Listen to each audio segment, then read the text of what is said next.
Okay, so I've written it out so that we just have to look at the top.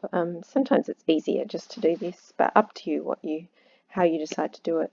Now I'm finding A, B, C, and D, so I can do different things again. For example, putting x equals 0 in. All right, if we put x equals 0 in, on the left-hand side, we're going to get -1. On the right, A disappears, we get a B. We get a D, oh no, we get nothing there, so B equals -1. What about the coefficient of x cubed? So the coefficient of x cubed on the left is just 0.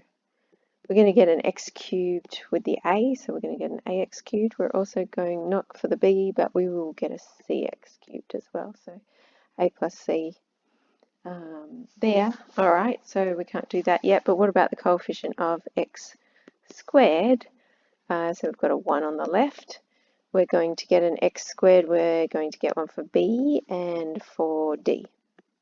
So B plus D is equal to 1, and we know B is -1. So therefore D must be 2. All right, I'm struggling here, but D is 2. What about the coefficient of x? All right, let's try that. So 0 on the left. Pen really doesn't want to work. 0 on the left.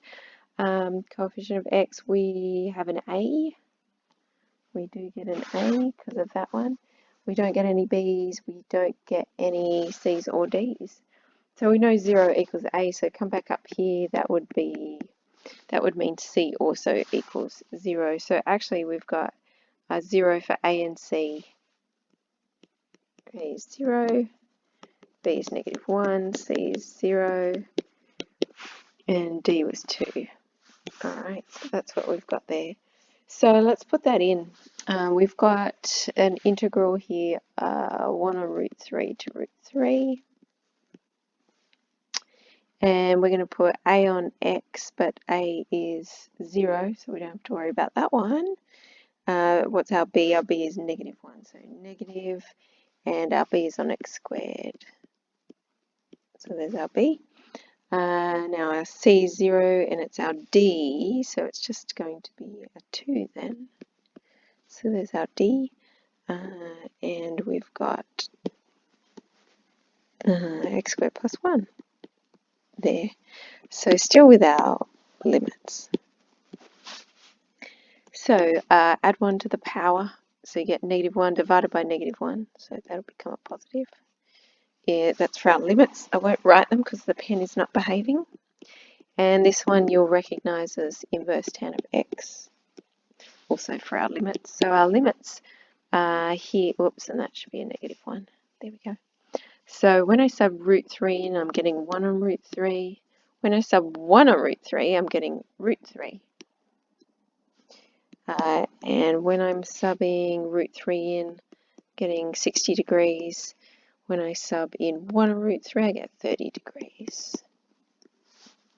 So we know that I can easily change this to be a 6 if I double it, and that'll be double. So 2 pi minus pi is pi, so I get a pi on 6, but I'm multiplying by 2, so I get a pi on 3. And here again, so if I multiply by, so if I rationalize that, I get √3 on 3. So I'm getting a third √3. Let's put it here. Oops, minus √3. And if I put that on, also on a third, I've got -3 √3 on 3. So they all have a third in them, so I could factorize by that 1/3. Then I've got a pi, and I've got -3 lots of them plus 1 of them, so -2 lots of these. That would be your answer.